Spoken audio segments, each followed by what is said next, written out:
I thought we really played hard in the game, and we tend to have that piece figured out.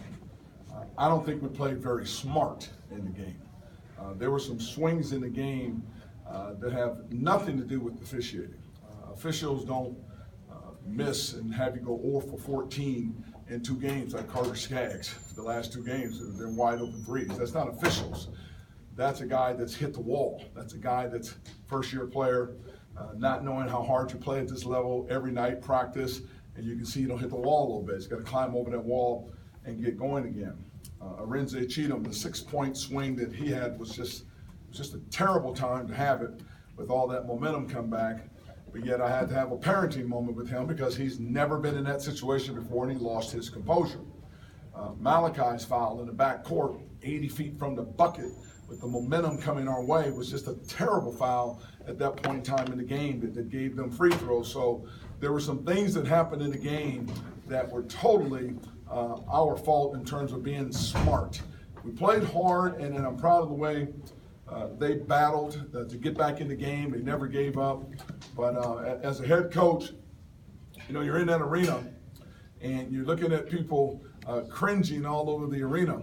I don't look at the Cougs as people that should cringe. And I know people talk about that Coug did, and I want to talk about that for a minute, because I thought Cougars gobbled people up. I thought we came after people. So we need to change that, because this team fought its tail off. They just came up short. Utah made their free throws, and we made some tough mistakes down the stretch, but I'm proud of the way this young team hung in there and battled back. I thought late game, I don't know if all of you saw it, but there were 3 different situations where we used a late game play and got buckets out of those plays. Deontay's bucket was a late game play. We haven't run that play in 4 years. It's the last time I ran that play, but we practice it enough and you just keep it in your back pocket until you need it. The one where Drick made the play and caught it over top, we ran that one for the first time against, I think it was Colorado. We ran in the Colorado game, and here we ran it again for the second time this season and got a bucket out of it. And then we ran the play with V to get the 3. Q kind of went to the wrong area in that last one there, but outside of that, we had a great look in that one also. So for these guys executing late game and putting themselves in position to close out and win the game and then to let it get away, you know, it's tough for them. But at the same time, it's all a learning process for them as well too, particularly the new guys. Defensively, what could you have done differently to slow down Utah's 3-pointers in that first half?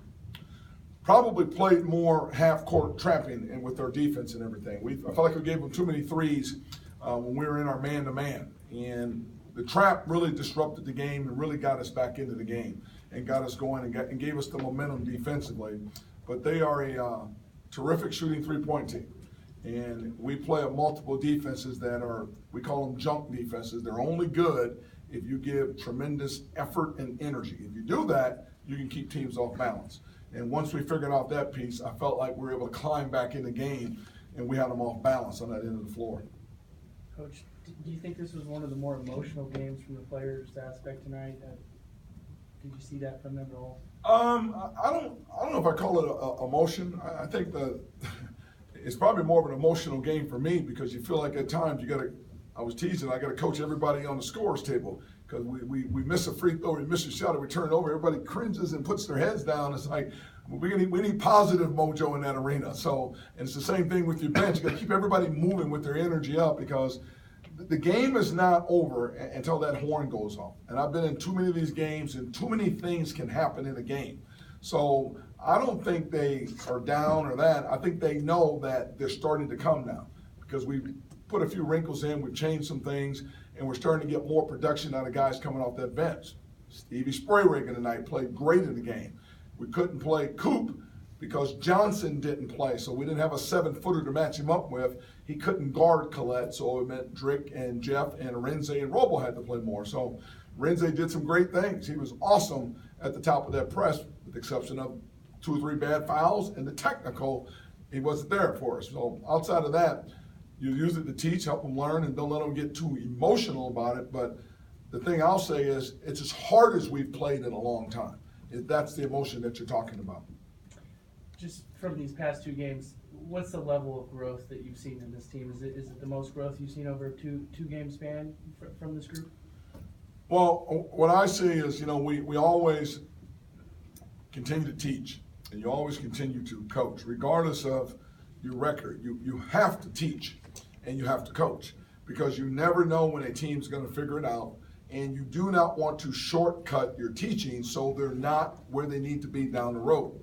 And the thing about this team, the last couple of games, I've seen them respond to, again, some changes we've done within some schemes and what we're doing in practice, because you continue to tweak it to give them every opportunity to grow. And they're starting to grow in the game. And I just saw a team tonight, quite frankly, we missed our shots. We had some terrific looks in this game that could have made all the difference in the world with how the game came out, the outcome of the game. Coach, like you mentioned in your opening statement, Carter Skaggs 0 for in his last 2 games. You mentioned him hitting a wall. Is that something physical, something mental, or are you just seeing something in his shot? They have these things in college for guys that just got it called girlfriends.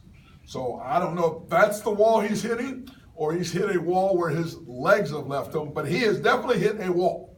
And I'm going to have a little chit-chat with him, because he is mature enough and been away from home enough that he should be able to climb over this wall.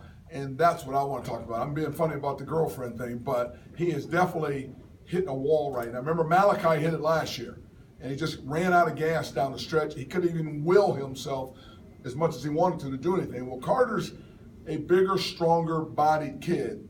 He should be able to get through this slump, push through it, and get moving again. But boy, we could have used his jump shots. We got through the Colorado game, but in this game, it could have made all the difference in the world with him. And not just him. I mean, V got going, but Malachi missed some wide open shots. Roble had some wide open looks early on, and we could have used that 3-point ball tonight. Josh kind of went through a similar thing, his first breakout season, the sophomore season, and kind of lost his legs. Do you think that could be perhaps why Carter's not hitting him at the rate that he was? Again, I'm disregarding my comment about his girlfriend, but I don't know if he even has a girlfriend, but quite frankly, yes, that's exactly what it is. And when we work hard. Guys think they can play at this level. They think they got it figured out. And sure enough, end of January, and I've been doing this for 30 years, and every single year, every freshman or JC transfer that's counted on to play major minutes hits the wall somewhere in the month of January. Late January, early February. And then the ones that are strong enough and tough enough mentally, they tend to push through it and climb back and get their second win as we head down the stretch heading into March and everything. I'm hoping that's the case with him, because we need that weapon heading down the stretch of these games, going out on the road. I'm hoping that Bay Area sunshine will reignite him again and get him going again, because we need him. We need him coming down the stretch, and certainly as we get towards Pac-12 tournament. I think it's the 4th straight game you guys have failed to exceed 30 points in the first half. Do you have any explanation as to why this team is so much better offensively in the second half than the first half? I wish I did. I think in this game in particular, at one point in time when everybody was moaning and groaning and yelling at that really, really good veteran officiating crew, it was a 10-0 on calls. Well, they had Collette attacking us inside. They were getting in the paint with Rawson attacking us inside. We're out on the perimeter shooting threes. There's not a lot of fouls there. So what I attribute is just the fact that we don't get ourselves in that groove early on. And for whatever reason, when that press gets put on, that sense of urgency hits, here we come now.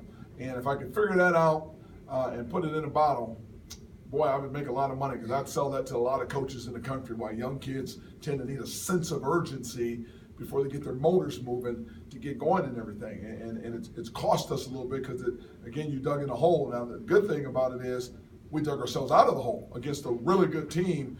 We had them on the ropes coming down the stretch. We just couldn't close the game out. Coach, you talked about Stevie's performance the last couple, 2-3 games. He's showing some emotion on the court. He's igniting you guys defensively. He, like you said with Deontay, he doesn't beat himself. Do you see similar with Steven, and what's it been like to see Steven kind of come on and play a role like this? I don't even use, in my years of coaching at St. Mary's, I had a walk-on that was our team captain. He had a bad knee, played on one wheel, and when he spoke, it was like E.F. Hutton in the locker room. Everybody listened to him, and he was very instrumental in our championship team there. At Oregon, I had a walk-on that was voted most inspirational player and helped us win and lead a team to an Elite Eight, not playing a significant role. So I don't even worry about that title. Stevie Sprayregan is a very smart basketball player that had tremendous success at another level before he came up to this level. He just needs to figure it out confidence-wise, the strength factor. He's going to help us, and that's why we scholarship him. So I don't care what other people think looking at him. Well, you've got a guy over here with all these accolades, and you got a guy over here that was a walk-on. It doesn't matter. You play players. He is a very smart player that brings it every day in practice. I have no qualms at all about putting him in a game. He helped us tonight. He played solid. He didn't make too many mistakes in the game. He was great defensively. He quarterbacked us on the floor. That's the type of leadership that I need out there from a guy that's coming off the bench. And the bigger thing in that with him and Coop, they have absolutely 100% no personal agendas at all. All they care about is the team and winning. You can win with players like that. They can help you build your program. Thank you. Thank you.